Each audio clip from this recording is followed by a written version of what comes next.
Durante 30 años, un asesino envió cartas, poemas y acertijos a la policía. Durante 3 décadas, el FBI no logró encontrarlo, y cuando todos lo habían olvidado, fue él mismo quien volvió a escribir. No por culpa, no por remordimiento, sino por vanidad. Esta es la historia de Dennis Lynn Rader, conocido como BTK, Bind, Torture, Kill.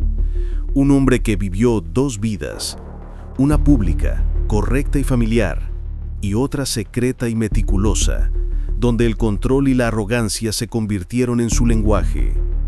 Año 2004. Una pequeña oficina de correo en Wichita, Kansas. Año 2004. Una pequeña oficina de correo en Wichita, Kansas. Un sobre sin remitente llega a una cadena de televisión local. Dentro, una carta escrita a máquina y un detalle escalofriante. Una descripción precisa de un crimen cometido casi 30 años antes. La policía lo revisa incrédula. El nombre que nadie mencionaba desde hacía décadas aparece otra vez. BTK. 3 letras que en los 70 aterrorizaron a toda una ciudad. El caso había quedado dormido durante más de una década. Las carpetas cubiertas de polvo parecían pertenecer a otra era. Los agentes veteranos aún recordaban las noches sin dormir. Los jóvenes apenas conocían el nombre. Y ahora el fantasma había regresado, no para pedir perdón, sino para reclamar su legado. BTK nunca fue impulsivo, no era un asesino errático ni un agresor por oportunidad. Planificaba, escribía, documentaba. Cada crimen era un ritual, cada acción una coreografía, y detrás de esa meticulosidad se escondía la verdadera motivación, el control. No buscaba placer en la violencia, sino en el poder de dominar absolutamente cada detalle. El control no era su medio, era su fin. Para entender su mente, hay que volver al inicio. Antes de ser BTK, fue Dennis Lynn Rader.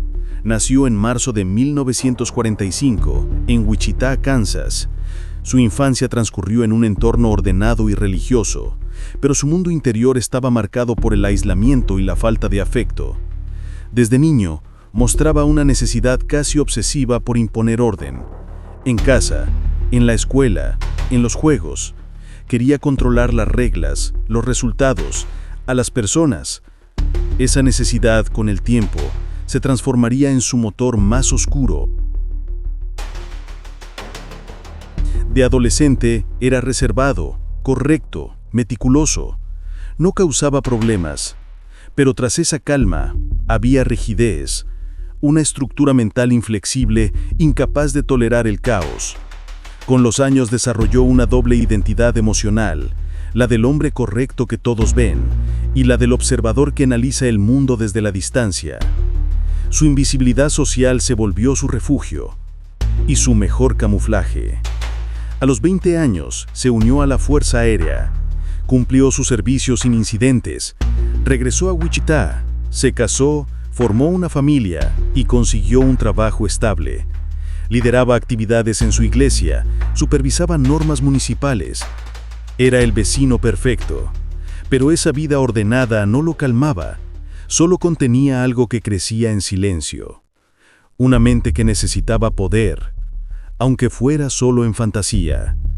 Primero lo imaginó, luego lo escribió y finalmente lo ejecutó.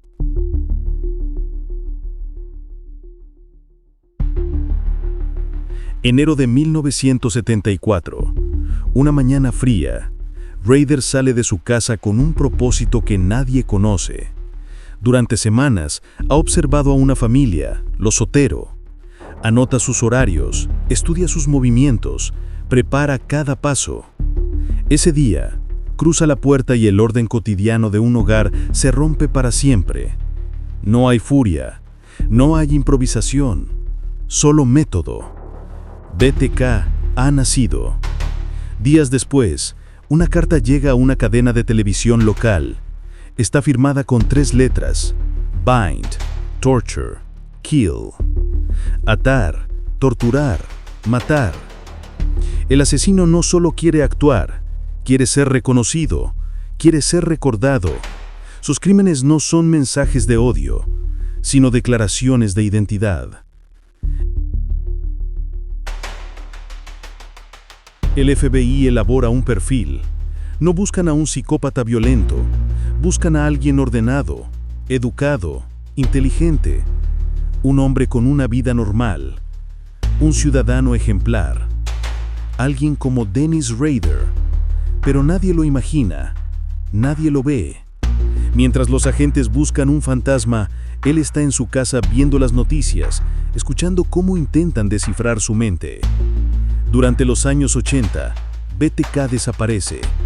No hay nuevas cartas, no hay nuevos crímenes. El caso se enfría, el miedo se disipa, pero el asesino no ha muerto, solo ha cambiado de forma. En su vida cotidiana sigue ejerciendo control, supervisa casas, sanciona vecinos, impone orden. El impulso criminal se transforma en disciplina y el silencio en una rutina perfecta. Pero para un narcisista, el olvido es intolerable y tarde o temprano, el ego vuelve a hablar. Año 2004, 30 años después del primer crimen, la policía recibe una carta. La firma BTK. El asesino ha regresado. Envía mensajes, poemas, acertijos. Provoca, desafía, quiere volver a ser visto. Y en su arrogancia, comete un error fatal. Pregunta a la policía si un disquete podría ser rastreado. Ellos responden públicamente que no, y él les cree.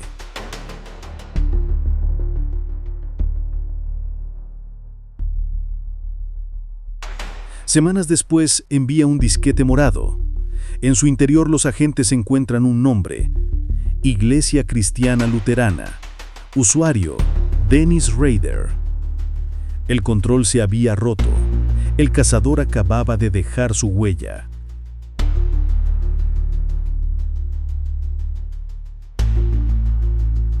Febrero de 2005. Rader conduce tranquilo hacia su casa. Una patrulla lo detiene. No se resiste, no pregunta, no niega. Al ser interrogado responde con calma, narra sus crímenes sin emoción, como si describiera tareas administrativas. Corrige fechas, explica procesos, ordena su relato. No busca justificar, solo clasificar. El asesino no pierde el control, lo documenta. En el juicio, se declara culpable. Habla durante horas con voz neutra, relatando cada crimen con precisión técnica. Los testigos lo escuchan en silencio. Algunos lloran, él no. Los expertos lo definen como un caso de psicopatía funcional, capaz de integrar la sociedad, de mantener una familia, de obedecer las normas, mientras en su mente vive un mundo privado de control y dominio absoluto. Su calma no era serenidad, era vacío. En prisión, Rader sigue escribiendo. Cartas, esquemas, reflexiones. Quiere narrar su propia historia, controlar su legado, seguir siendo protagonista. No busca perdón, busca precisión. Incluso tras las rejas el asesino intenta conservar lo único que lo definió: el control. Su caso se convirtió en material de estudio en criminología. BTK demostró que el mal no siempre es caótico. A veces es metódico, educado, doméstico. Demostró que el monstruo puede parecer normal, que la frialdad también es una forma de horror, y que la necesidad de ser recordado puede ser tan peligrosa como el deseo de matar. Dennis Rader quiso ser leyenda, y lo logró, aunque no como imaginaba. Su historia se estudia, no se admira, se analiza, no se teme, porque al final, su mente no fue destruida por la justicia, sino por su propio reflejo. El control lo definió y el ego lo condenó.